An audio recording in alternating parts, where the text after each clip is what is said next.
আসসালামু আলাইকুম।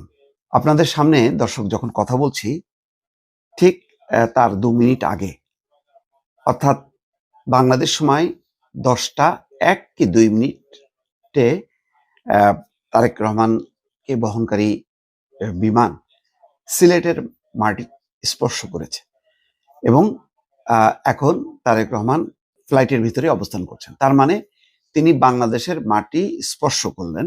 তার বহনকারী ফ্লাইটটি বাংলাদেশের মাটি স্পর্শ করেছেন। তার মানে তিনি এখন বাংলাদেশে অবস্থান করছেন।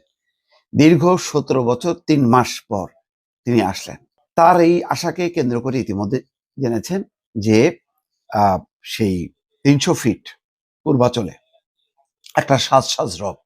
সেখানে সমস্ত দুঃখ দুর্দশা অতীত ভুলে নেতাকর্মীরা শামিল হয়েছেন তাদের প্রিয় নেতাকে এক নজরে দেখার জন্য। একজন রাজনৈতিক পর্যবেক্ষক, একজন সংবাদকর্মী হিসাবে আ নেতাকর্মীদের এই উচ্ছ্বাসটা অবশ্যই গুরুত্বপূর্ণ তাদের জন্য। কিন্তু ওই যে বললাম যে তারেক রহমানকে শুধুমাত্র বিএনপির একজন নেতা, বিএনপির একজন আ দায়িত্বশীল আ নেতা হিসেবে দলকে পরিচালিত করবেন, ক্ষমতায় আসবেন, আ সেই লক্ষ্যে নির্বাচন করবেন। এর মধ্যেই কিন্তু আমার আম চিন্তা ভাবনা বা আম মানে আনন্দ উল্লাস বলেন বা প্রত্যাশা বলেন, সেটা কিন্তু সীমাবদ্ধ না। আমরা কিন্তু বারবার হতাশ হচ্ছি। যখন ২০০৮ এ শেখ হাসিনা একটা অন-11 এর পরে ক্ষমতায় আসলেন, তখন কিন্তু অনেকে আশা করেছিল এবার নিশ্চয়ই শেখ হাসিনাকে ঘিরে একটা নতুন বাংলাদেশের যাত্রা, নতুন আম অভিযাত্রা শুরু হবে। যদিও সেই নির্বাচনটা খুব দুঃখজনক ছিল। কারণ মূলত একটা ষড়যন্ত্রমূলক নির্বাচনই ছিল কার্যত।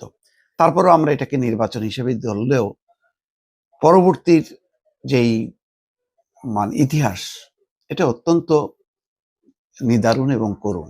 যেভাবে মানুষের গণতান্ত্রিক অধিকার, নির্বাচনের অধিকার, ভোটের অধিকার কেড়ে নিয়েছে এবং একই সঙ্গে বিরোধী মত দল দমনের জন্য অব্যাহতভাবে যে দমন-পীড়ন, শোষণ, নির্যাতন, এটার আর বলার অপেক্ষা রাখেন, এটা সবাই জানেন।